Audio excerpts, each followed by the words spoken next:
तो यहाँ पर हमें एक क्वेश्चन दिया हुआ है। क्वेश्चन ये है कि what is the equation of line L.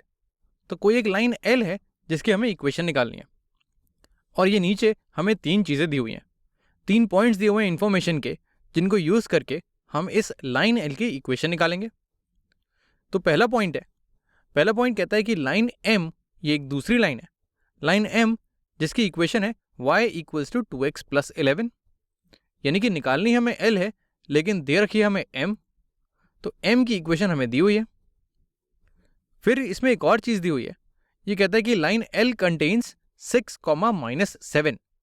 तो चलो अब हमें एल के बारे में थोड़ा सा और पता लगा। ये बोल रहा है कि लाइन एल इस पॉइंट से पास कर रही है।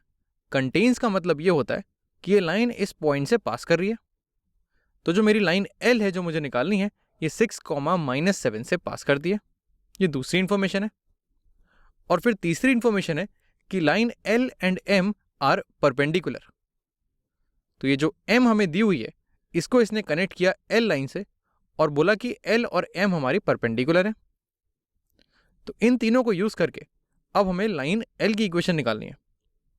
मैं चाहता हूं कि तुम इसको मैथ्स के क्वेश्चन की तरह मत देखो, इसको एक पजल की तरह देखो और ये समझने की कोशिश करो कि ये जो चीज़ें हमें दी हुई हैं ये हिंट्स हैं या फिर क्लूज हैं। ये क्लूज हमें इस लाइन एल की इक्वेशन तक पहुंचाएंगे। अब वो कैसे पहुंचाएंगे और कितना जल्दी पहुंचाएंगे, ये इस चीज़ पर डिपेंड करता है कि हम स्ट्रेट लाइंस के बारे में कितना जानते हैं।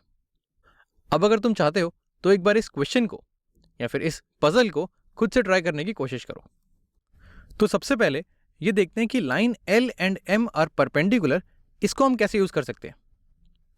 तो ये चीज़ हमने पहले भी देखी है और इस चीज़ का प्रूफ हम आने वाली वीडियोस में करेंगे कि अगर दो लाइंस हमारी परपेंडिकुलर हैं तो इनकी स्लोप्स अगर हम मल्टीप्लाई करें तो -1 आएगा। तो यानी कि अगर लाइन एल की स्लोप m1 है और लाइन m की स्लोप m2 है, तो इन दोनों को अगर हम मल्टीप्लाई करेंगे तो हमें -1 मिलेगा। तो यहाँ से हमें एक रिलेशन मिल गया। ये जो हमें स्टेटमेंट दी हुई है, इसको हमने मैथ्स की टर्म में लिख दिया। Line L and M are perpendicular, इसका मतलब ये हुआ कि m1 इंटू m2 -1 होगा। अगर मुझे लाइन m की स्लोप निकालनी हो, अगर मुझे m2 निकालना हो, तो मुझे इसकी इक्वेशन से बात करनी होगी। m2 अगर मैं इस इक्वेशन को देखूं तो मैं डायरेक्टली बोल सकता हूं इसकी वैल्यू 2 होनी चाहिए, क्योंकि ये जो इक्वेशन दी हुई है हमें, ये स्लोप इंटरसेप्ट फॉर्म में दी हुई है। स्लोप इंटरसेप्ट फॉर्म बोलती है कि अगर कोई इक्वेशन है y equals to mx plus b, तो जो x के बगल में लिखा हुआ है वो उस लाइन की स्लोप हो जाएगी। तो ये लिखा हुआ है y equals to 2x plus 11, तो x के बगल में लिखा हुआ है 2, यानी कि इसकी स्लोप हो जाएगी 2। तो यहां से मेरे पास m2 की वैल्यू आ गई। लेकिन m1 इंटू m2 अभी हमने देखा वो तो -1 है। तो अगर m2 की वैल्यू उठा के मैं यहां पर डाल दूं तो मुझे m1 मिल जाएगा। चलो डाल देते हैं। अगर m1 मल्टीप्लाइड बाय m2 लिखा है जो कि 2 है, तो m1 इंटू 2 ये बराबर हो जाएगा मेरा -1 के। दोनों साइड अगर मैं 2 से डिवाइड करूं, डिवाइडेड बाय 2 डिवाइडेड बाय 2, तो ये हो जाएगा 2 से 2 कैंसिल, यानी कि m1 की वैल्यू आ गई -1/2। तो जो लाइन हम निकालना चाह रहे हैं उसकी स्लोप हमें मिल चुकी है, वो है -1/2। मैं यहाँ पर बोल सकता हूँ कि स्लोप, इक्वेशन तो अभी आई नहीं है लेकिन स्लोप आ चुकी है। स्लोप ऑफ लाइन एल ये है -1/2। तो यहाँ पर अगर हम देखें कि हमने क्या किया है, तो पहले हमने एक रिलेशन निकाला इन दोनों लाइंस की स्लोप का। m1 इंटू m2 हमारा -1 होता है। फिर हमने देखा कि m2 की वैल्यू हमारी दी हुई है इस इक्वेशन में। m2 की वैल्यू हमें 2 दी हुई थी, तो हमने वो वैल्यू यहाँ पर डाली और वहाँ से फटाफट m1 निकाल लिया। तो ये दोनों स्टेटमेंट जो हमें दी हुई हैं, ये तो हमने यूज़ कर ली। अब बचती है ये वाली स्टेटमेंट। ये कहती है कि लाइन L कंटेन्स 6 -7, यानी कि जो हमारी लाइन है जो हमें निकालनी है वो 6 -7 से पास कर रही है। अब इसको हम कैसे यूज़ करें? तो इसको हम ऐसे यूज़ कर सकते हैं कि किसी भी लाइन की इक्वेशन होती है y equals to mx plus b, जहाँ पर m उसकी स्लोप होती है।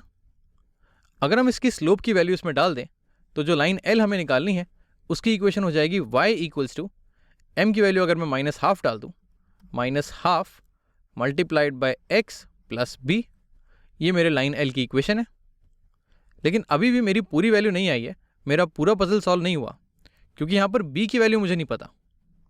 लेकिन हम एक चीज़ कर सकते हैं, हम इस लाइन को इस पॉइंट से पास करा सकते हैं। क्योंकि ये लाइन इस पॉइंट से पास करती है, मैं बोलूँगा कि 6, -7 इस इक्वेशन को सेटिस्फाई करेंगे। यानी कि अगर x की जगह मैं 6 डाल दूँ तो y की वैल्यू मेरी -7 आएगी। चलो डाल देते हैं।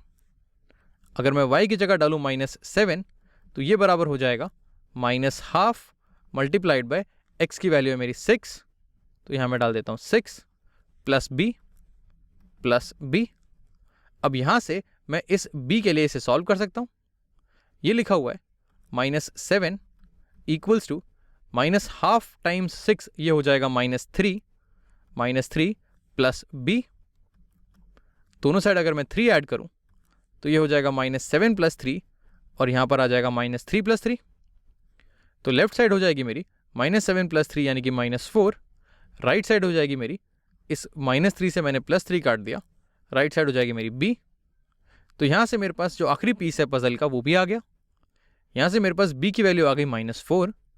अब इस वैल्यू को उठा के अगर मैं इस इक्वेशन में वापस डाल दूँ, मेरी लाइन एल की इक्वेशन है y = -½ x + b, जहाँ पर b की वैल्यू है -4। यानी कि मेरी लाइन L जो है ये हो जाएगी, यहाँ मैं लिखता हूँ लाइन L, ये हो जाएगी y = -½ x + b, b की जगह मैं -4 डालता हूँ तो ये हो जाएगा -4। तो अब हमने सारे क्लूज यूज़ कर लिए हैं और इस लाइन L की इक्वेशन हम पूरी तरह से निकाल चुके हैं। हम बोल सकते हैं जो लाइन हमें निकालनी है उसकी इक्वेशन है y = -½ x - 4।